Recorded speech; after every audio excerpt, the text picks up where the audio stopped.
आज इस कार्यक्रम में हमारे साथ बहुत ही प्रतिष्ठित मेहमान हैं।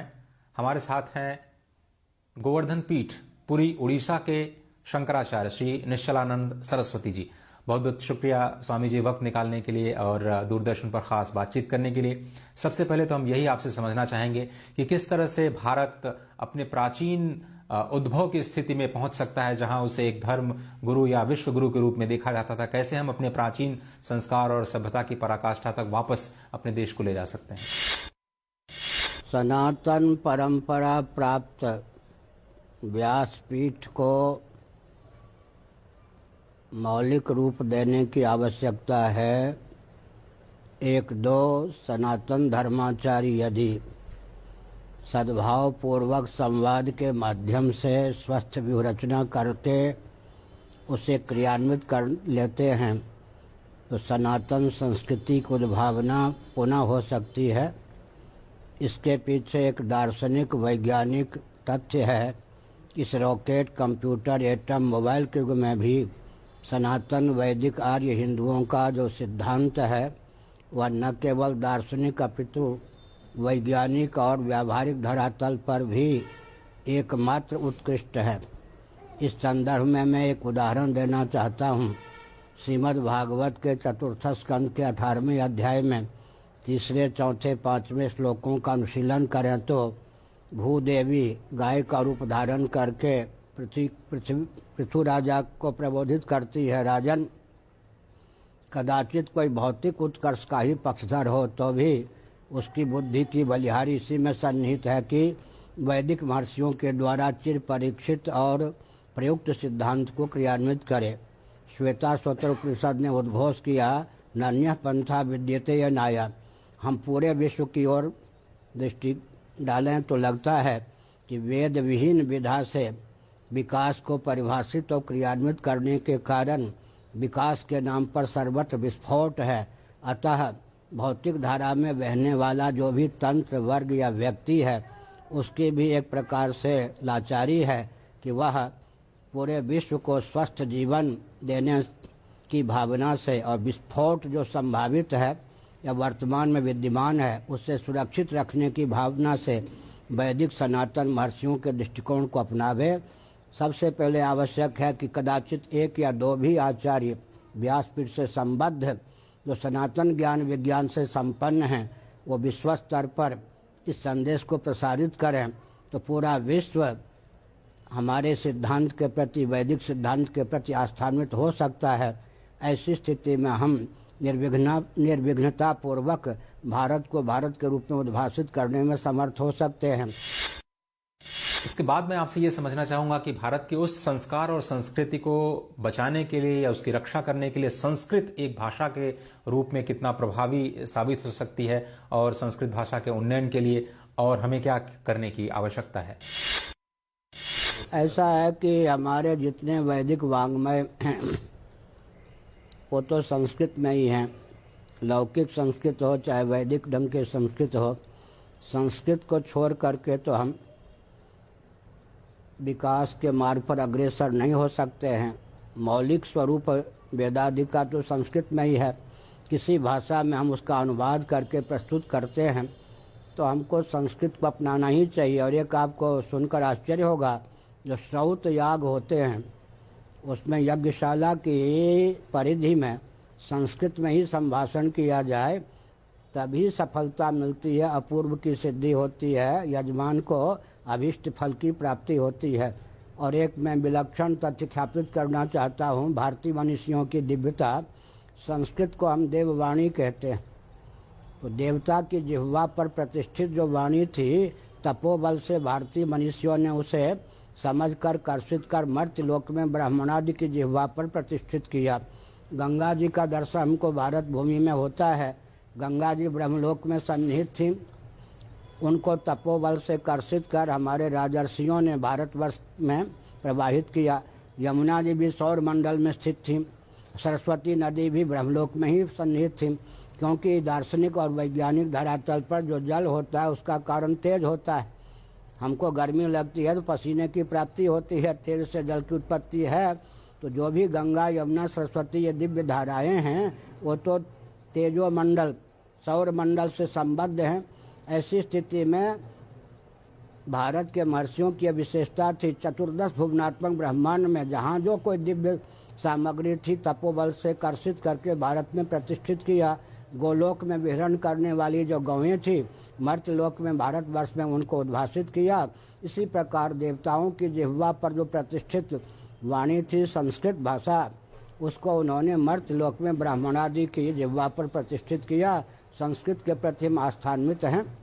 और आपको सुनकर आश्चर्य होगा कि चैतन्य महाप्रभु के समय में भी जो चैतन्य चरितामृत आदि ग्रंथों की रचना हुई, उसमें अमुक अमुक के भावों को प्राकृत भाषा में व्यक्त किया गया। क्या सीधे संस्कृत में व्यक्त नहीं किया गया। माने 500 वर्ष पूर्व तक यह मर्यादा थी कि हम लोक भाषा को भी सम्मान देते थे। और वाल्मीकि रामायण के अनुसार हनुमान जी ने सोचा, अगर मैं संस्कृत में ही भाषण करूं तो सीता जी के मन में यह हो सकता है रावण का कोई छद्म रूप है, यह सीता भीता भविष्यति। तो इस प्रकार से हम लोक भाषा को भी महत्व देते हैं और संस्कृत को भी। स्वामी जी, चूंकि आप धर्म और संस्कृत के साथ साथ विज्ञान पर भी गहरी रुचि, गहरी पकड़ रखते हैं, तो आज के इस यांत्रिक माहौल में, यांत्रिक दुनिया में कैसे उसके विपरीत प्रभावों से बचा जाए, कैसे विज्ञान के विपरीत प्रभावों से दुनिया को बचाया जाए, इसके बारे में आपकी क्या राय है, अगर आप कुछ प्रकाश डाल पाएं। हम एक संकेत करना चाहते हैं। आस्तिक नास्तिक उभय सम्मत ऊर्जा के स्रोत हैं पृथ्वी, पानी, प्रकाश और पवन। ये चारों के चारों दूषित, विकृत, क्षुब्ध या कुपित बना दिए गए। और इन्हीं तत्वों से हमारे शरीर की भी उद्भावना संरचना हुई है। इसका अर्थ है कि हमने विकास के नाम पर ऐसा विनाश को मोल ले लिया है।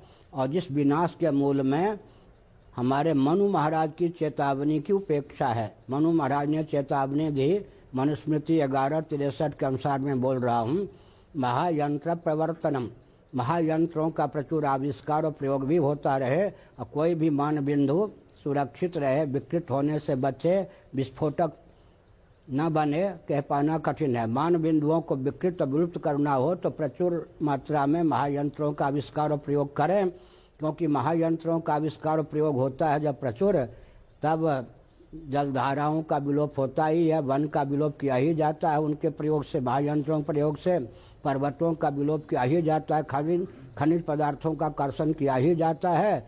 और आजकल विकास का मापदंड महायंत्रों के माध्यम से महानगर है। जब महानगर की संरचना करते हैं तो वन में रहने वाले, गांव में रहने वाले व्यक्ति महानगर की ओर पलायन करते हैं। न संयुक्त परिवार वन में टिकता है, न गांव में टिकता है, महानगर में टिक ही कैसे सकता है। जब संयुक्त परिवार का विलोप होता है तब सनातन कुलाचार, गीता के पहले अध्याय में जाति धर्मा कुल धर्माश्च शाश्वता कहा है। तो मशीन बनाने में तो मानव जीवन की सफलता नहीं है। मानव जीवन का जो पवित्र उद्देश्य है, जन्म मरण की अनादि अजस्र परंपरा का अत्यंतिक उच्छेद, उसी से हम सुदूर हो जाते हैं। महायंत्रों के माध्यम से विकास को क्रियान्वित करने की विधा का यह विस्फोट है। ऐसी स्थिति में हमको कितनी चिड़िया उड़े आकाश चारा है धरती के पास, पक्षी नभोमंडल में ऊंचाई तक उड़ान भर ले, जब उसे थकान का अनुभव होता है, भूख का अनुभव होता है, प्यास का अनुभव होता है, तो फिर वो पृथ्वी पर आने के लिए बाध्य है। इसी प्रकार विकास के नाम पर हम बहुत उछल कूद मचाने के बाद भी अंत में अब सोचने के लिए बाध्य हैं कि सनातन विधा के अनुसार विकास को हम परिभाषित करें, क्रियान्वित करें। संयुक्त परिवार का विलोपक न हो, मानव बिंदुओं का विद्वेषक न हो, महंगाई का ख्यापक न हो और मानव जीवन की सार्थकता का उद्भाषक हो। उस विकास को हम विकास कहते हैं। वैदिक गणित का प्रणेता आपको माना जाता है और आपके साथ साथ बहुत सारे शंकराचार्यों ने वैदिक गणित पर काफी काम किया है। कैसे ये आधुनिक विश्व के परिप्रेक्ष्य में इसको फिर से जीवित किया जा सकता है, कैसे ये इसे आम जनमानस के लिए उपयोगी बनाया जा सकता है? बहुत सारी किताबें भी आप वैदिक गणित के ऊपर लिख रहे हैं, थोड़ा उसके बारे में हमें बताएं। श्री गोवर्धन मठ पुरी पीठ के मान्य 143 में जगत गुरु शंकराचार्य सो नाम धन्य श्री भारती कृष्ण तीर्थ जी महाभाग उन दिनों एमए ही कहते थे, एमएससी को भी। 1 साल की अवधि में 7 विषयों से एमएससी, एमए की परीक्षा प्रथम श्रेणी से उत्तीर्ण की। 14 भाषा के वो ख्याति प्राप्त विद्वान थे। 14 वर्ष की आयु में उन्होंने जो संस्कृत में संभाषण किया था, आज जिसको मद्रास नहीं कहते हैं, पहले मद्रास कहते थे, वहीं की उनकी जन्मस्थली थी। उनको संस्कृत में संभाषण के उपलक्ष्य में सरस्वती की उपाधि प्राप्त हुई थी। उन्होंने 8 वर्षों तक इतनी विद्वत्ता प्राप्त करने के बाद भी तप किया। तपोबल से उन्होंने शुल्ब सूत्र आदि का अनुशीलन करके, अथर्ववेद आदि का अनुशीलन करके, ज्योतिष शास्त्र का अनुशीलन करके संस्कृत भाषा में सूत्रों की रचना की। 16, 13, 3 16 सूत्र, 13 उपसूत्र और 3 कूट सूत्र, जिसका अर्थ लगाना बहुत कठिन है। कुल छोटे छोटे संस्कृत के वाक्य 32 बनाए। उसकी व्याख्या उन्होंने अंग्रेजी में की। उससे पहले उन्होंने 15 गणित पर ग्रंथ लिखा था।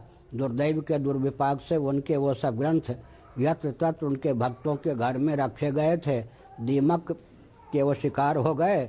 अब ऐसा भी लगता है कुछ विदेशी तत्वों ने उनके शिष्यों से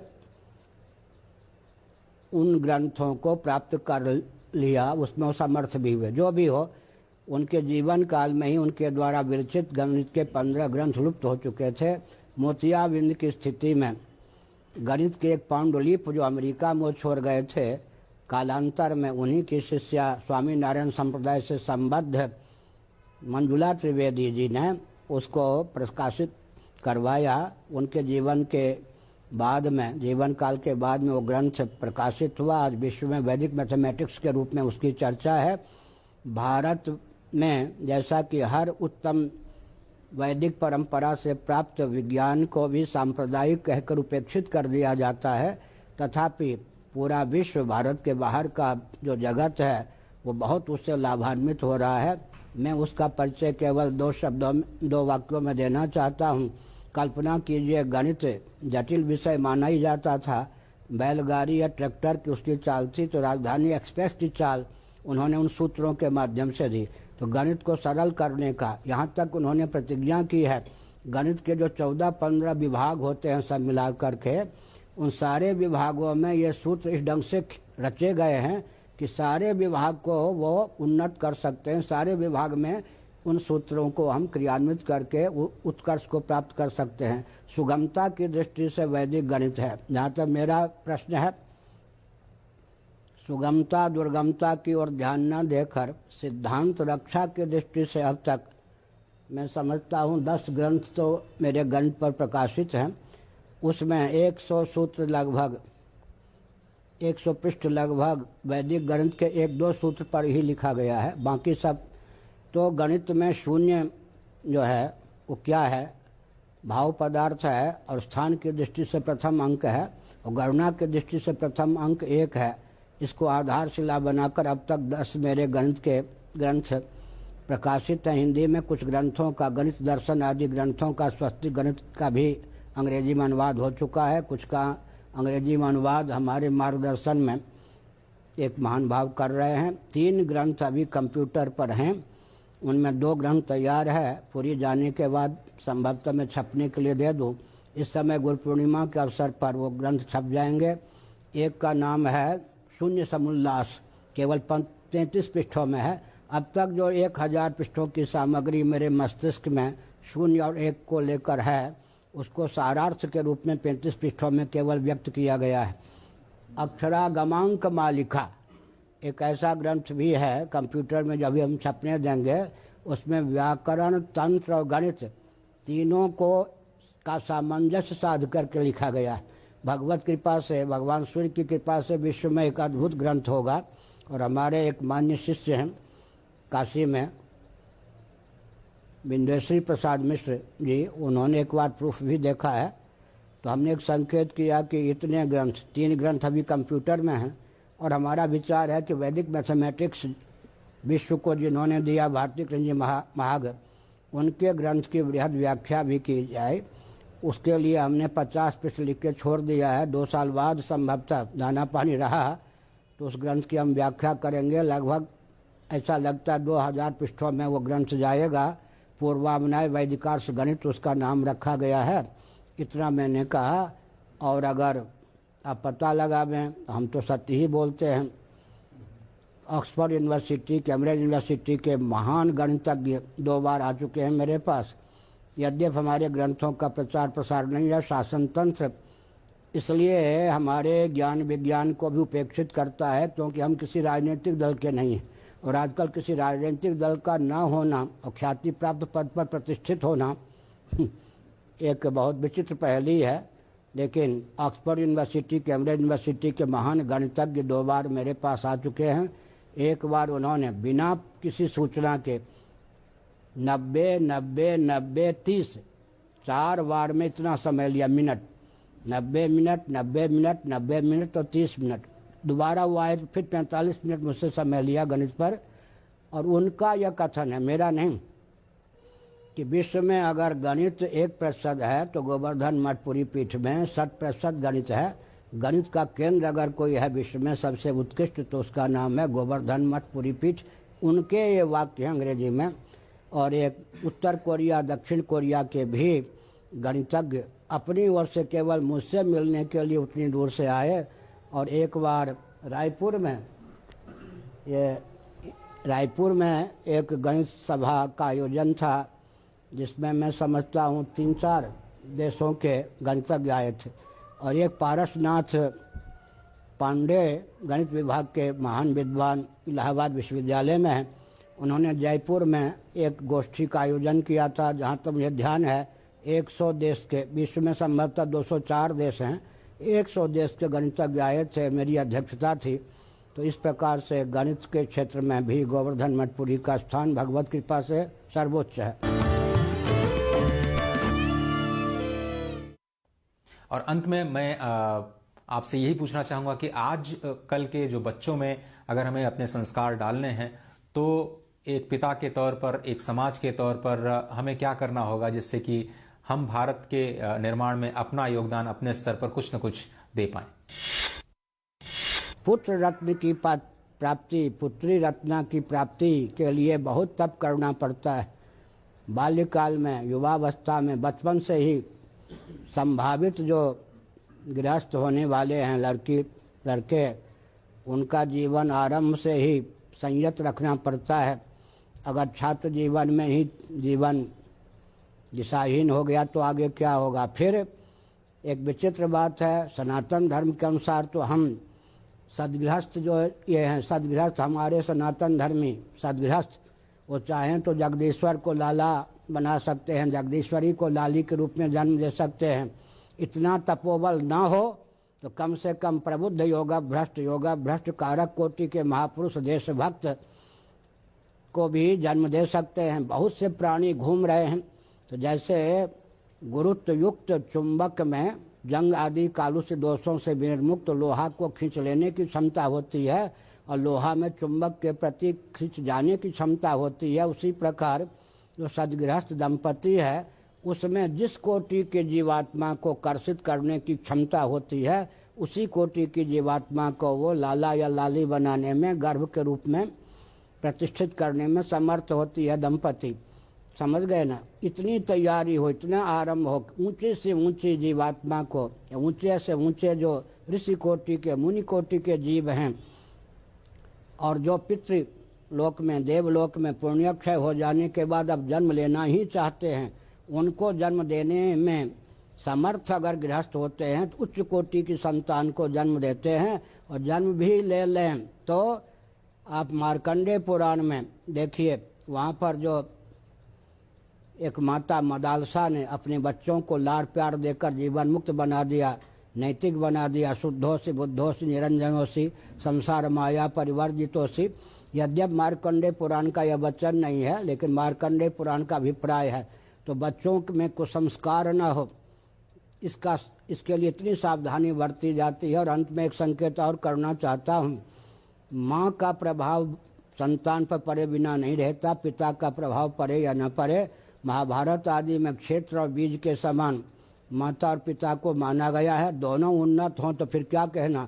अगर माता उन्नत है, पिता में कुछ त्रुटि भी है, तो संतान अच्छी हो सकती है। जैसे हिरण्यकशिपु बड़ा दुर्दांत था, लेकिन उसकी पत्नी कयाधु भगवत भक्ता थी, तो प्रहलाद को उसने जन्म दिया। पिता की क्षमता का अतिक्रमण करके भी माँ ने अपने संतान को जन्म दिया या नहीं?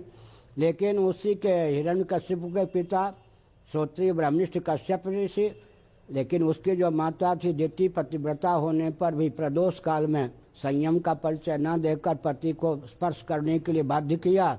उस बाध्यता के गर्भ से आतंकवादी उत्पन्न हुए, 2 हिरण्यकशिपु हिरण्याक्ष। हमने उदाहरण दिया, और भी बहुत से उदाहरण हैं समय बचाने के लिए। इसलिए मातृशक्ति को सर्वथा शील संपन्न बनाए रखने के लिए हमारे यहाँ विधा है। इतनी सावधानी बरती जाए, सतर्कता का परिचय दिया जाए, तब योग्य संतान की उत्पत्ति होती है। देशभक्त अध्यात्मनिष्ठ धर्मनिष्ठ व्यक्ति उत्पन्न होते हैं। I am accidental Hindu, I am accidental man से काम नहीं चलता। सबसे अधिक तपस्या यह है कि संतान उत्पन्न हो, इसके लिए तपोमय जीवन हो, दिव्य जीवात्माओं को कर्षित करके लाला लाली का रूप दिया जाए। ये सबसे बड़ा उत्कृष्ट संस्कार है गर्भाधान संस्कार, गर्भ के नियोजन का संस्कार। आपको तो मालूम है कि अर्जुन ने गर्भगत जो अभिमन्यु थे उनको लक्ष्य बनाकर चक्रव्यूह में प्रविष्ट होने की विद्या का उपदेश दिया, और चक्रव्यूह को भेदन करके निकलने की विद्या का भी उपदेश दिया। लेकिन जब तक चक्रव्यूह को विदीर्ण करके घुसने की विद्या का उपदेश दिया तब तक सुभद्रा जगी थी, और चक्रव्यूह को विदीर्ण करके निकलने की विद्या का उपदेश दे रही थी तो सुभद्रा सो गई, तो गर्भगत शिशु भी सो गया। माँ का सोना ने 13वें दिन के युद्ध में अभिमन्यु की मृत्यु का आवाहन कर दिया। इसका अर्थ क्या है? गर्भगत शिशु को भी संस्कार संपन्न बनाने के लिए कितना संयम नियम है। तो वैदिक विधा से मनुस्मृति आदि में तो गर्भाधान आदि की विधा है और संयत जीवन की विधा है। उस विधा का पालन करके ही हम योग्य संतान उत्पन्न कर सकते हैं। और अंत में विद्यालय इत्यादि का परिवेश, समाज का परिवेश सब उत्तम हो, तब जाकर कोई, नहीं तो फिर बहुत संस्कार संपन्न कोई व्यक्ति हो। जैसे चंदन के साथ सर्प लिपटा रहे तो चंदन में विष की व्याप्ति नहीं होती है। वो पूर्व योग्यता तप के प्रभाव से फिर कुसंग में रहकर भी वो अपना प्रभाव डाल देता है। जैसे सर्प के मुख में मणि हो, वह तपवाद स्थल है। सामान्य रीति से सतर्कता की पराकाष्ठा गृहस्थाश्रम में वंश परंपरा की स्वस्थ उद्भावना के लिए चाहिए, वो आजकल बिल्कुल नहीं है। एक दिल के टुकड़े 1000 हुए, कोई यहाँ गिरा कोई वहाँ गिरा, एक्सीडेंटल जन्म से, आकस्मिकी उत्पत्ति से, रति के निमित्त एक्सीडेंटल दैव योग से संतान की उत्पत्ति होती है, उससे काम नहीं चलता। सबका सारांश से हुआ, जब तक सनातन विधा से भारत में शासन तंत्र की उद्भावना नहीं की जाएगी तब तक हम अपने अस्तित्व आदर्श की रक्षा नहीं कर सकेंगे, और संभावित दिव्य वंश की संरचना में भी हमारे जीवन का उपयोग और विनियोग नहीं हो सकेगा। आपका बहुत बहुत धन्यवाद। नमस्कार।